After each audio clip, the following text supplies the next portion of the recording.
Welcome back to NNNNNNNNN, otherwise known as N9. I'm your lead anchor today, Extra Dead. This is just in, hot off the press, a few more buzzwords that I don't really know the meaning of. Consumer rights activists are actively protesting the word natural. Apparently companies have been using this meaningless word to make their products stand out. And here's Quinn James on the topic. Sorry, my bad. Thanks, Extra. Today we're investigating an Ohio citizen's bold naturalist claims. This resident's been fiercely trolling the YouTubes and Twitters of our interweb, trying to get equal with the large fast food empires. Their problem? Burger King is currently offering quoted natural sea salt fries for approximately $1 more than normal fries. Although unwilling to be interviewed today, this resident was quoted as saying, "Your mom probably buys those fries because she thinks it's H3AFY! Exclamation point! Exclamation point! Exclamation point! Exclamation point! Lel, left square bracket." No idea what that means. Anyways, this is an issue we clearly can't let stand. Your thoughts, Extra? Exactly, Quinn. According to recent research published by Consumer Reports, 59% of consumers check to see if the product they're buying is natural. In addition, 85% of consumers believe natural means non-GMO. And 86% believe that natural means the product was grown without pesticides, and then another 87% think that the natural means no artificial ingredients. In addition, the FDA has stated we have not developed a definition for use of the term natural or its derivatives. We have not developed a definition for use of the term natural or its derivatives. No break space Unicode line break error.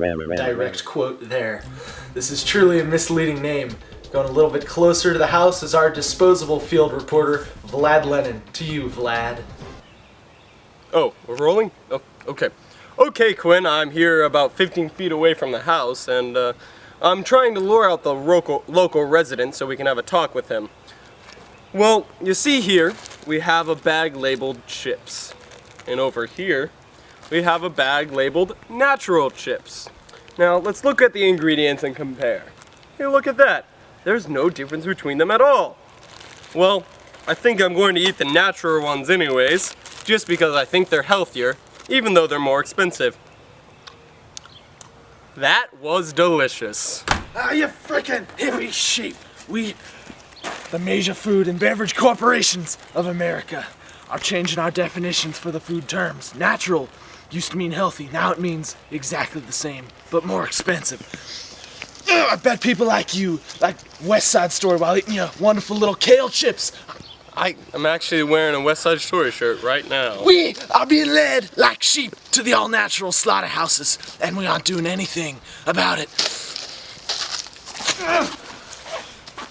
Get that camera out of my face before I lay the smack down. Don't you guys have any respect? I'm trying to film a skit here. I'm a sensitive individual. Want to see some naturalism pie charts? I got some facts for you. Yeehaw! Well, I can't disagree with that person's logic, because meat is the clear root of every problem ever. Or are you just seeing it through rose-colored glasses? Well, we'll see how that dust settles. In the meantime, here's something completely different.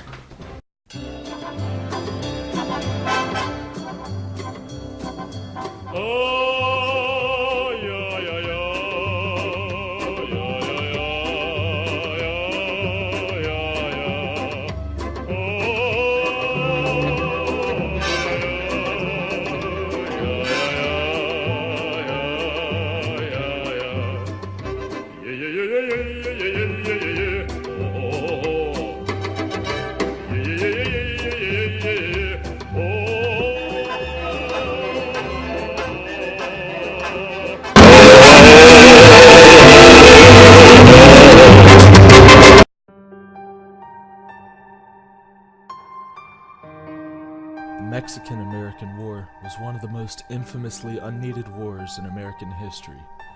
As manifest destiny beckoned Americans westward, only one nation stood in their way, and they would do whatever it took to keep on moving.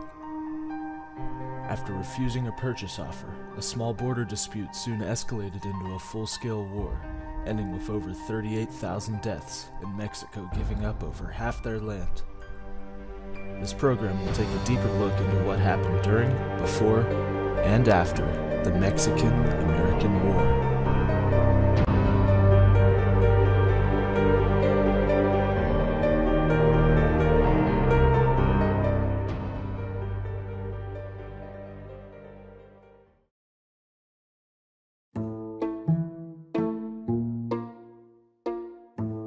Manifest destiny, the belief of the American people that it was whites who were to be the new inhabitants of this new world, by God's will and God's will alone.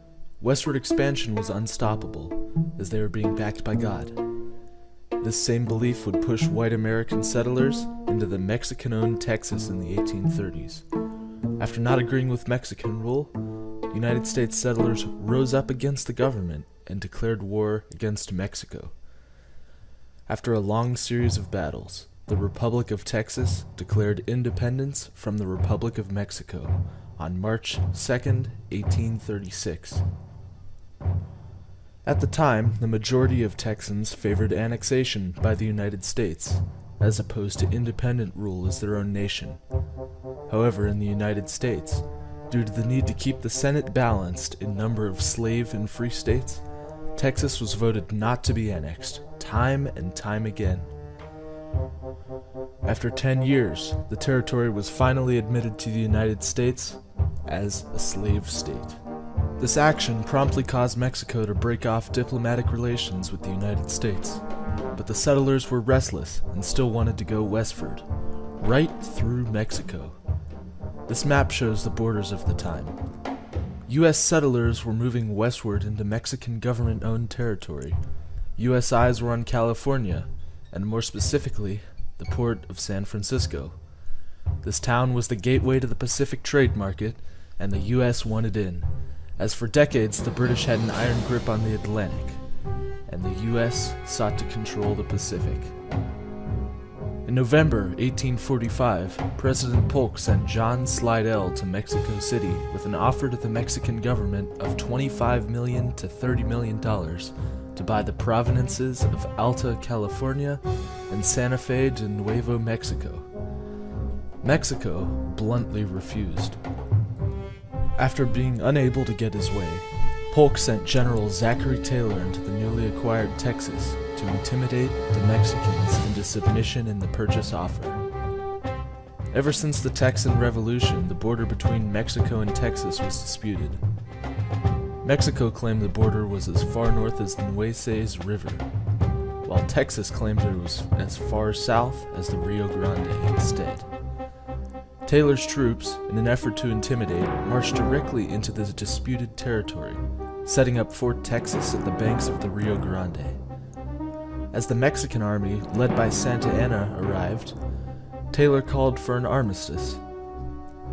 Realizing that agreeing to this armistice would be accepting the right of the troops to set up a fort there, Santa Anna refused, and instead surrounded the fort with his troops. As time wore on, tensions increased, where after about a month, a shot was fired. Polk, hearing news of this event, urged Congress to heavily go to war. While many members of Congress were uncertain about the validity of these statements, they were able to put the differences behind them for the good of the Union, and almost unanimously declared war against Mexico.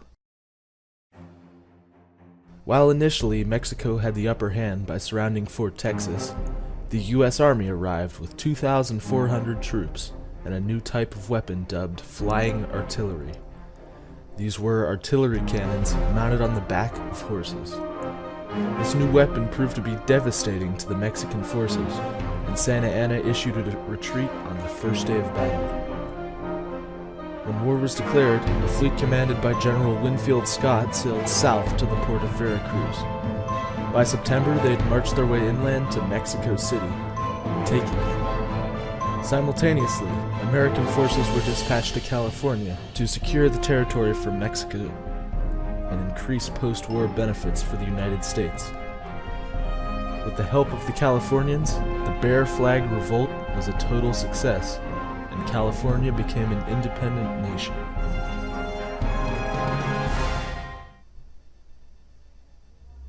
In 1848, after intense debates after the war's end, the Treaty of Guadalupe Hidalgo was signed by Santa Anna and U.S. men alike.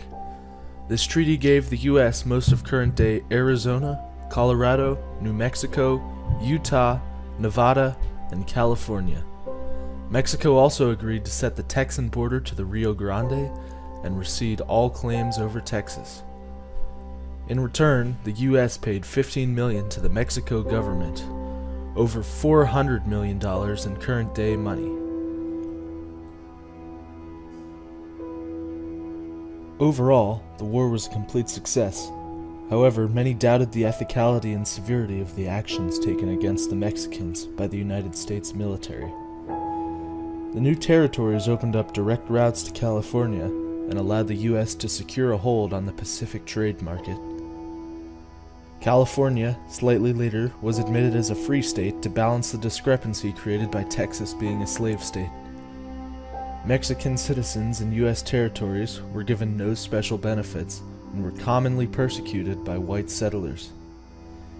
In the end, however, this war is one of the wars that made America what it is today, and opened us up to the phrase, "From sea to shining sea." But hey, that's history now.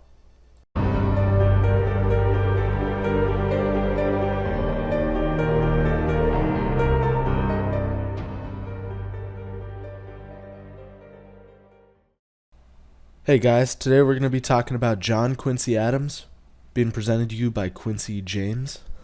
Alright, right off the bat, let's look at that handsome devil. Now, topic 1, the big picture. John Adams, he was born to his father, John Adams. That's why I call him Quincy. He was born in the Revolutionary War.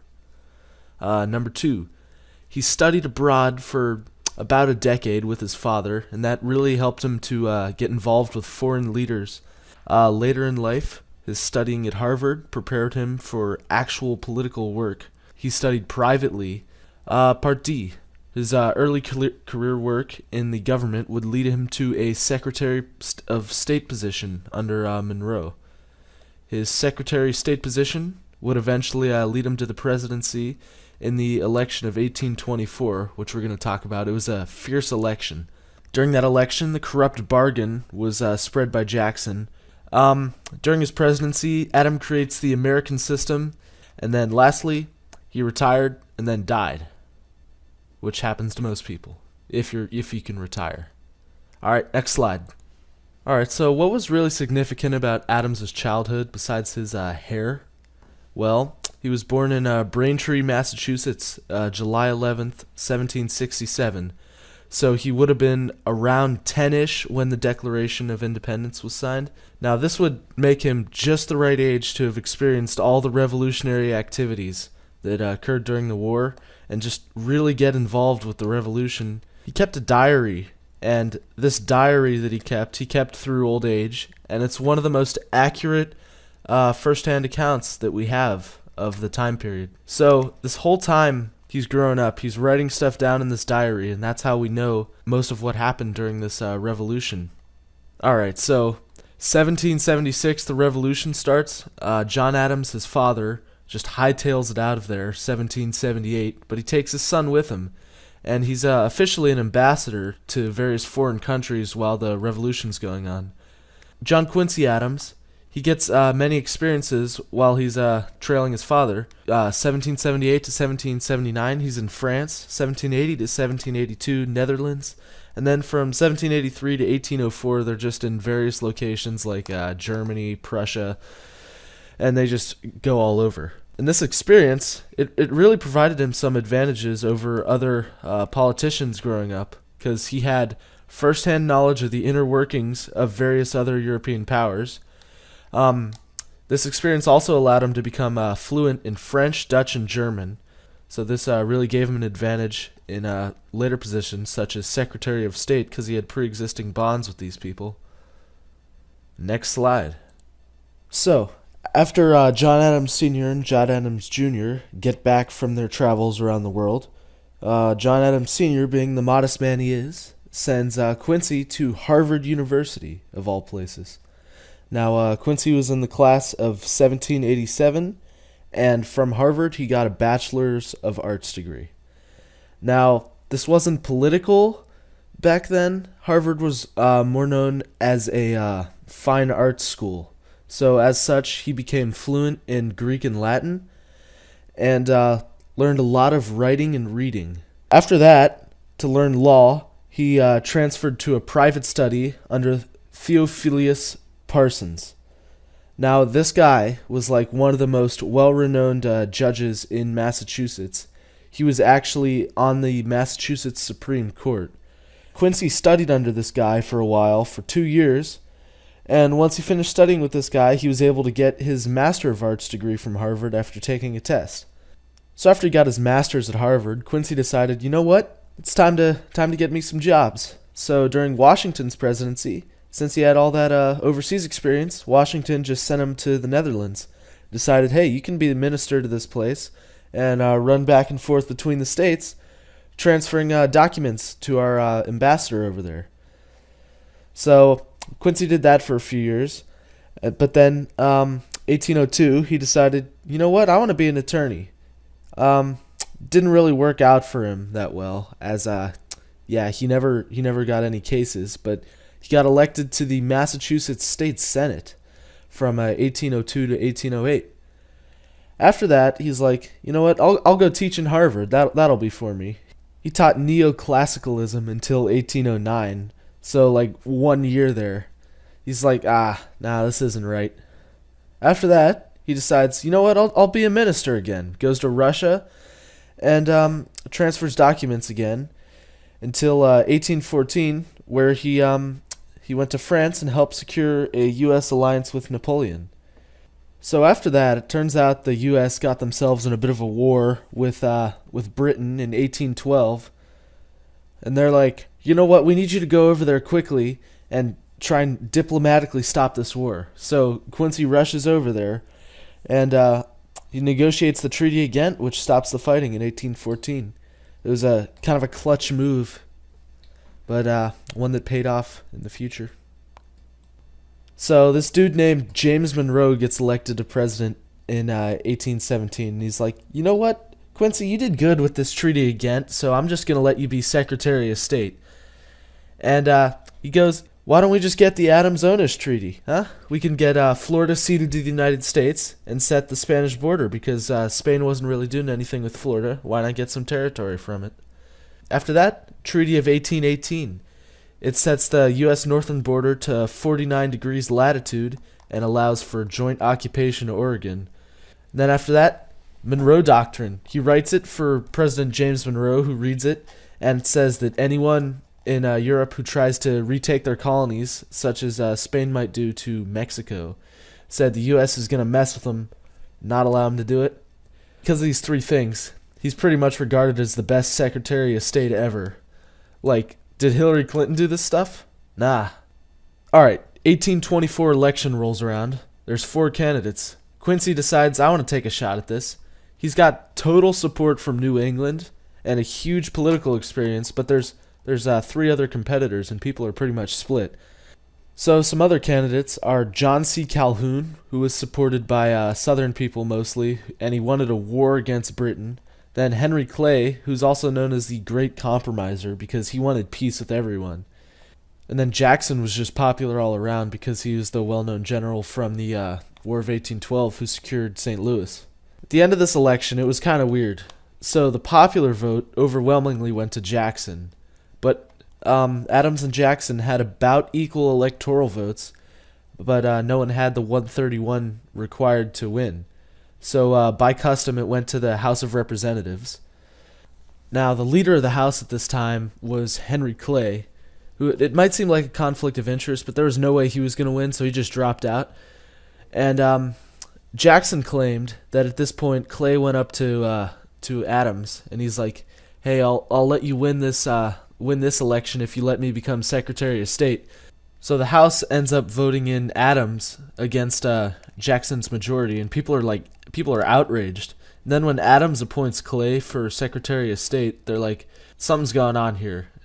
So Jackson declared it a quote-unquote corrupt bargain because Clay would most likely be the next president because of his Secretary of State position, and Clay also had huge influence in the House, which would allow Adams to get in. But regardless of what happened here, we move on to Adams' presidency next. Now, he served from 1825 to 1829, one term.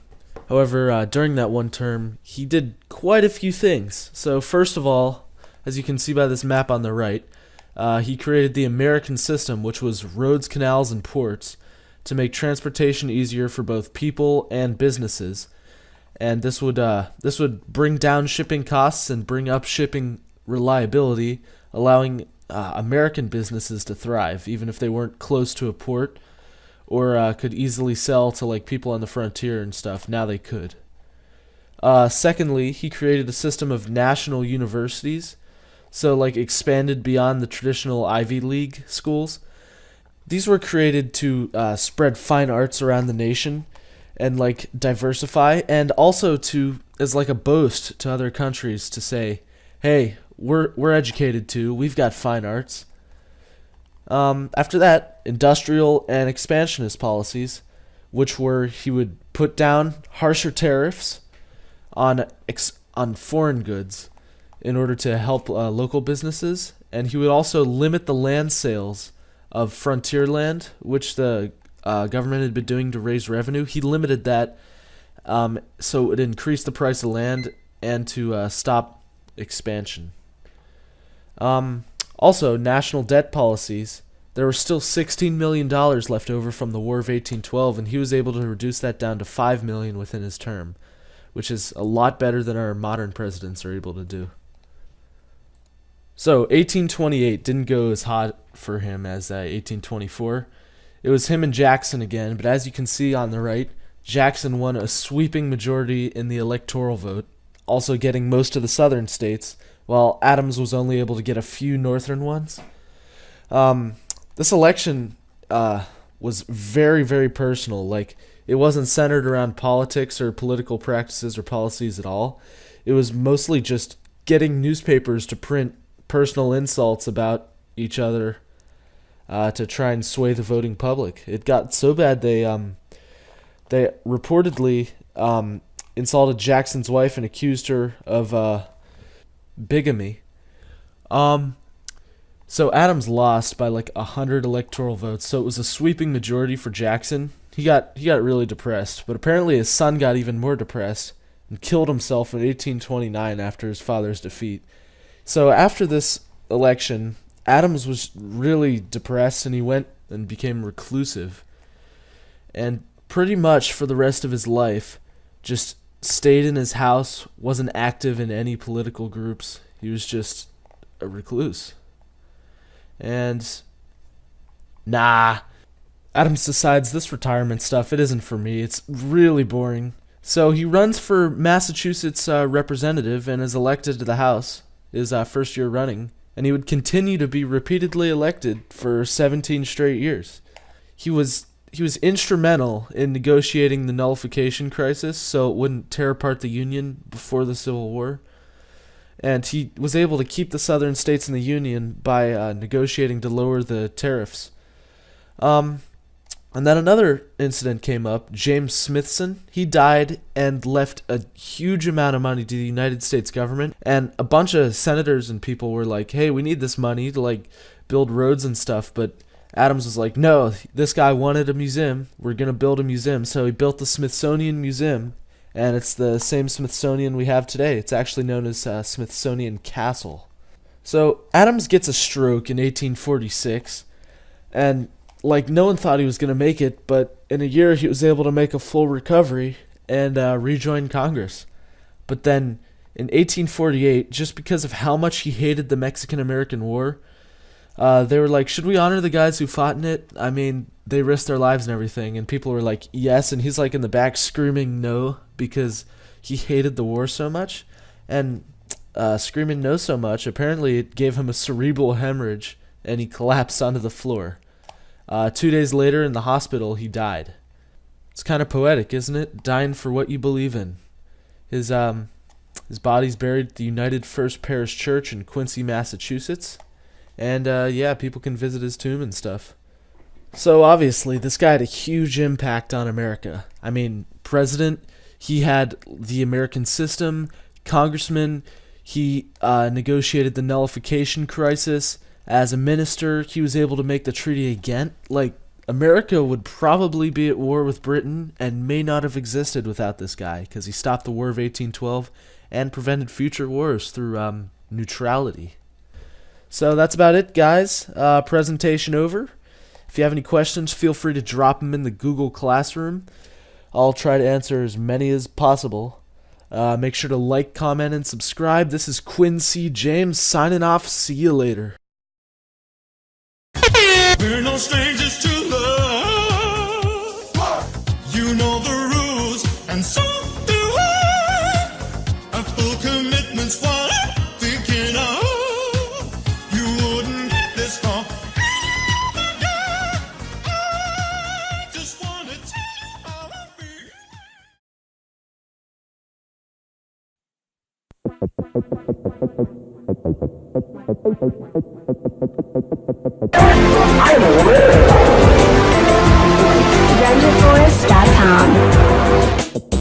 Hey guys, it's Awesome One Minecraft here, coming at you with another Let's Play. Just got a new graphics card, so this baby's gonna get some sweet frame rates, thinking up to 10 FPS with you guys.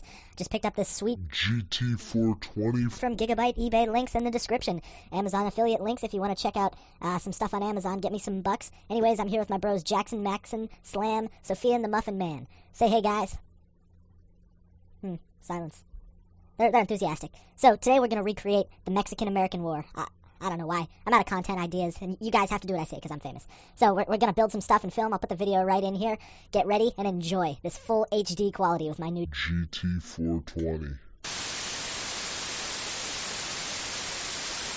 It was a dark and stormy night when I was a young boy. Stop. Okay, can I start over? Go, my children. Expand your country. It is your destiny, your right to claim Texas for your country.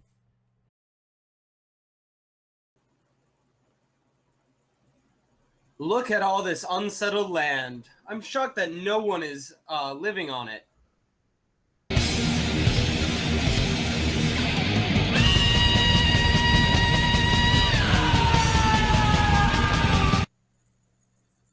It's all mine now. I'm going to farm it and sell my goods for enormous profits.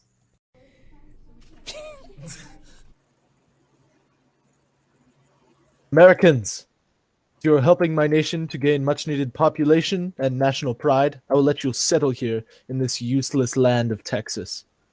If you agree on one term, you need to obey Mexican laws, at least most of them. I mean, you could get away with breaking one or two, but just be cooperative, okay? Yeah, sure, man. We'll be great Mexican citizens in this fertile land of Texas. I'm satisfied.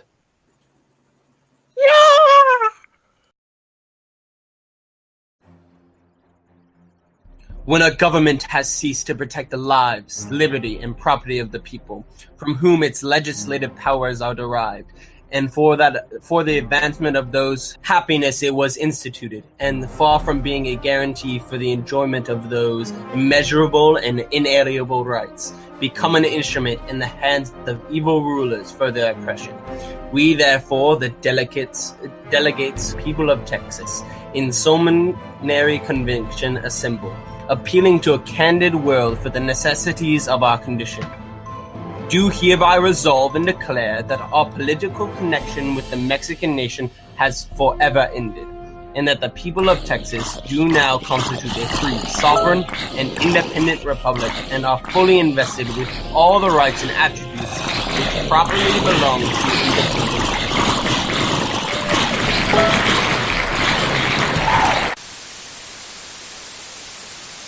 We don't have a free state to join with you. You'll have to wait a few years. What crap was that? I thought we had a deal. God, you people suck. We are here to defend this small fort from the Mexican army.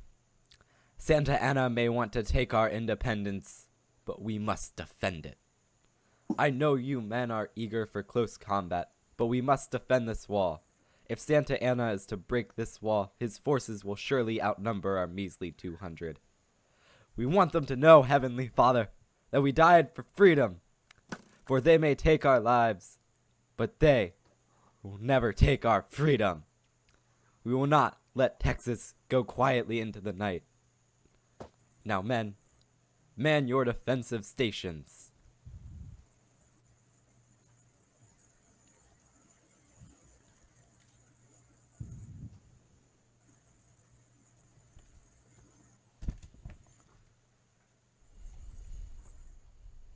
Okay, you Americans, I let you settle on my land. You disobeyed my laws and asked for independence. I allowed you to secede and take some of my land, but now you have become too greedy and are taking Mexican land. So I'll ask you one last time. Leave my country of Mexico. Mexico? Mexico, this is Texas! To war!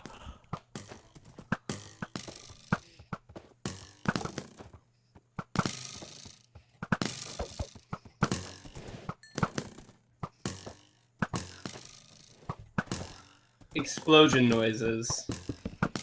Kablooey. Oh no! Ah! Okay, you can have your independence. We'll put your south border along the Nueces River. Stop screwing with me, you Americans. We want the Rio Grande. I'm rounding up an army. We're gonna enforce the Nueces boundary. We're going to completely destroy you guys, just like in the revolution. Yeah, you in what army? You're independent of the U.S. now. Haha. Mr. Taylor, do you understand my predicament? People are moving west. We need a western port in California to compete in the Asian markets and more land to push those foul Indians onto. Congress just won't let me. They're all a bunch of sheep. Too scared to declare war without a reason. They're afraid it will tarnish our international reputation. Those filthy Mexicans are just waiting for a war while we're not doing anything. Don't fear. Zachary Taylor is here. Zachary Taylor? The renowned general and strategic commander? It is I. Let us march to destiny, brethren.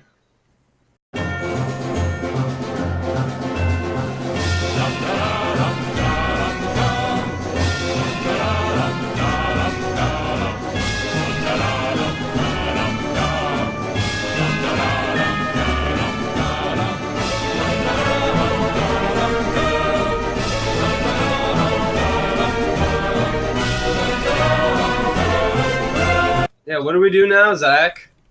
Zachary Taylor? I said we will wait. They will come. They will come. Did it time me out again? Let's build a fort! Yeah, that's a great idea. We need to build a wall. We need to build a wall. We need to build a big, beautiful wall. We need to build a wall. We need to build a wall. We need to build a big, beautiful wall. We need to build a wall. We need to build a wall. We need to build a big, beautiful wall. We need to build a wall. We need to build a wall. We need to build a big, beautiful wall. On her way to work one morning, down the path along the lake, a tender-hearted woman saw a poor, half-frozen steak. His pretty-colored skin had been all frosted with the dew. Poor thing, she cried, I'll take you in, and I'll... Seriously, guys? I don't want to fight you again. I've had enough trouble just dragging together this crew.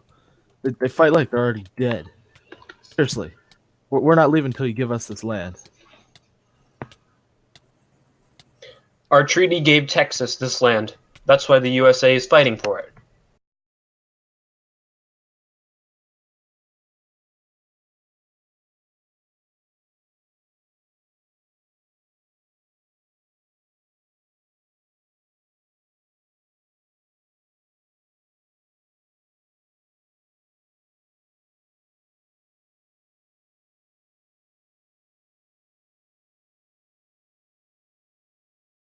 Someone attacked.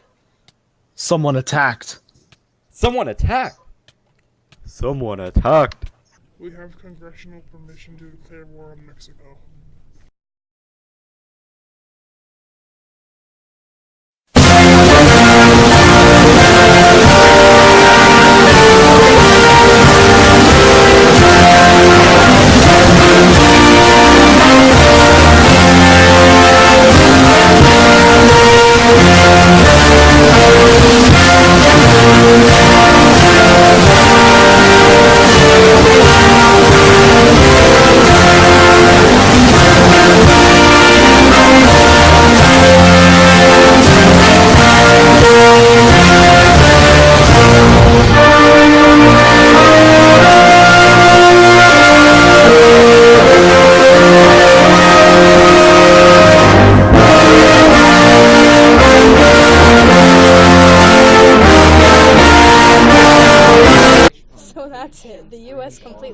the Mexican state just because they wanted land.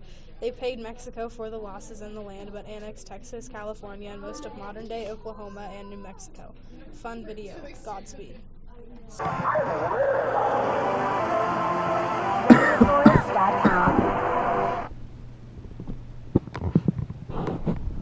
We need to build a wall. We need to build a wall. We need to build a big, beautiful wall. We need to build a wall. We need to build a wall. We need to build a big, beautiful wall. We need to build a wall. We need to build a wall.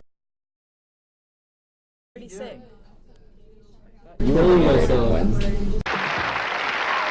Thank you, Johnny Gilbert. Thank you, ladies and gentlemen. Hi, everyone, and welcome to the first of the 2 games in our final match. Jerome, you have a lot of supporters out there, and they reacted immediately to your little grimaces as you came. Okay, I have to make this quick. They could appear here at any minute. How do I say this? Essentially, everything you've heard about Area 51 is true. I've been collecting the proof over the past 32.9673 repeating years, and I have undeniable proof. Aliens exist and were previously located at Area 51. Factually, they may still be there now. Please, do not change your channel. This information will be the most important information you will hear in your life. It will be only 10 minutes. Give us a chance. These are the Roswell, New Mexico truthers, and members of my self-informed confederacy of the Guild of Conspirators that believe in the aliens that lived at Area 51.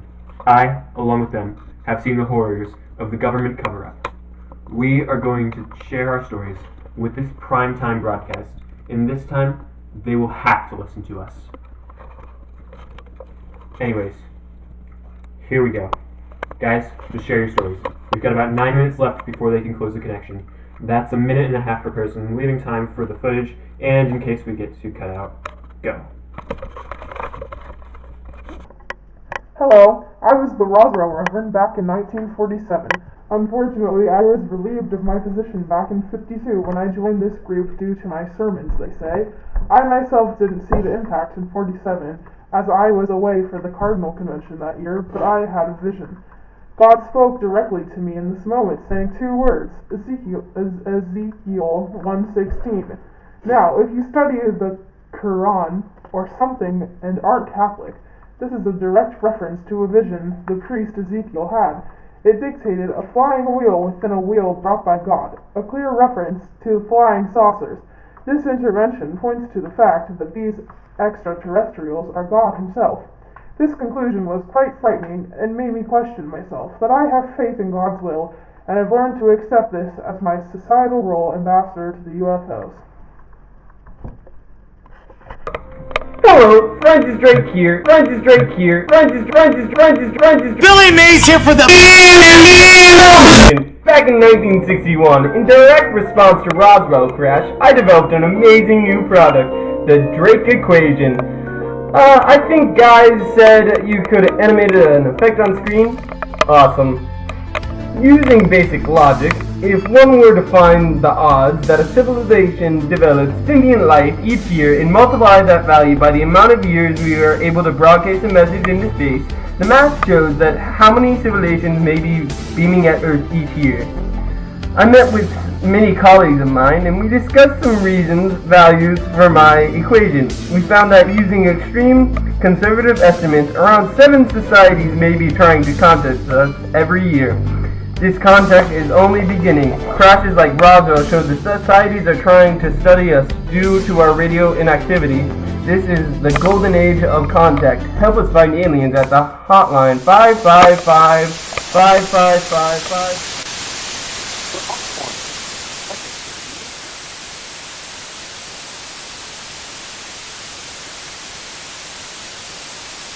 Okay, it's my turn, and I have proof. I am a first-hand witness to the Roswell incident back in 1947. I was about negative 54 years old at the time. I was an aspiring independent film producer, and I had an old 42mm black and white.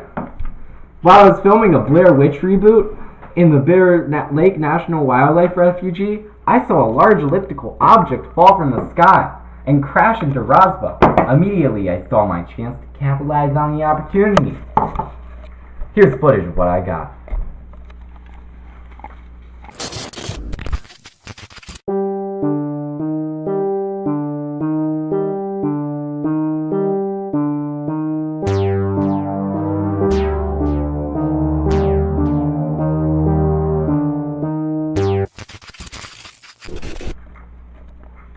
Contact me in the yellow pages.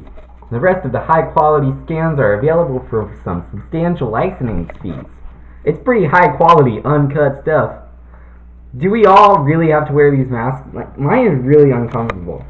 You shouldn't take off your mask. They might be able to identify you. What do you mean? Are they going to go through a list of faces and figure out which one I match closest to? What is this, RoboCop? That would be impossible. I could even shout my name and they wouldn't be able to find me.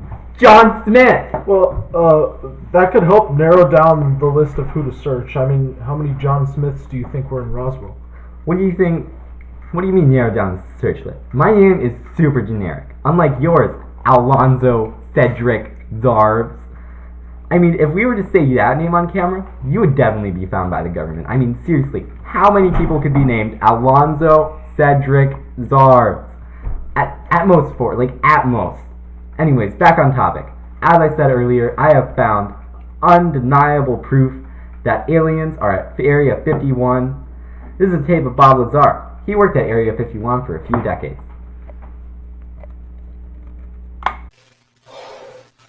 Back in 1952, I was contracted to lead a managerial team of 20 engineers to reverse engineer a alien craft that had landed near Roswell, New Mexico back in 1947. Now, our task was to determine what was inside of it without destroying it, and to recover any beings or anything that may be inside of it. Now, we spent a year deconstructing. Unfortunately, for the military, there were no weapons inside. It was mostly data collection, and there were no beings. It seemed to be a probe of some sort attached. Here are some pictures. As you can see, there's a satellite communications dish. We don't know if it was using radio frequencies or other wavelengths such as hydrogen ion manipulation, but we were able to determine that there were some data files stored on this. Now, they were stored in a RIB format, but without going into specifics, we spent 20 years decoding these files with some of the best ciphers in this country, and this is what we found. It is Wednesday, my dudes. Now, we're still analyzing this 6-second clip. It's obviously a human. Perhaps they were taken, or perhaps it is an alien shape-shifting ability, or something of the sort that we've seen in science fiction. What's interesting is the subject material. The garnets and the icon rings are clearly from a futuristic technology base. We're estimating that this technology puts the aliens 30 to 40 years of what we currently have ahead of what we currently have in 1990. The markings on the person indicate that they were marked by these beings, but it seems to be a spider of some sort. I'm not sure. The cut in the middle of the video seems to indicate perhaps fifth dimension abilities or something like that, where they can teleport through time and stuff. I don't know if they're going to be watching this. We just don't know. And then the most interesting thing, the subject is standing in front of a mirror holding a white cube. Now, we believe this is some sort of camera, but we haven't seen anything like it. This technology is so far advanced, and we just don't know what's coming. That's not even the worst part.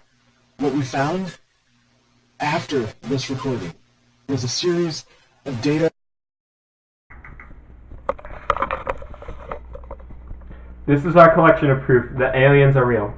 These pieces of evidence undeniably prove that aliens are certainly real, and the government is hiding them from us. The mysteriousness of the Roswell incident are enough to prove that aliens are real, but we also have first-hand evidence that aliens are real from Bob Lazar. This isn't even the craziest part. There is also proof that aliens have been telepathically interrogated. We were unable to get him to join the Confederacy of the Guild, of aliens that lived at Area 51, and also unable to pay the royalty fees for his footage.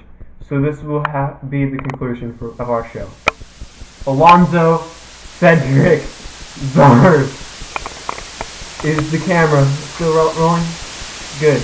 I can't believe that people actually believe in aliens. Whatever. This won't be what I'm going to remember for.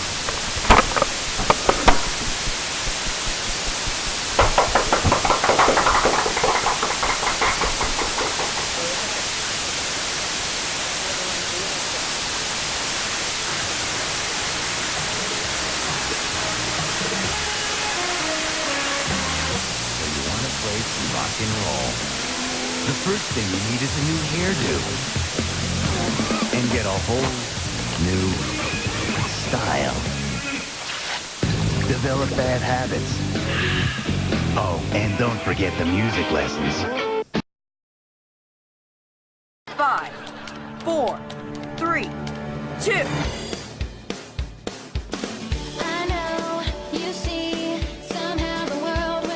Being so wonderful.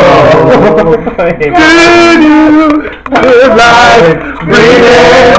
So how we're gonna get there. Being so wonderful. This is iCarly, right? No. It's all for you. I'm telling you how I feel. So wake up, this is our nature. It's your time to leave.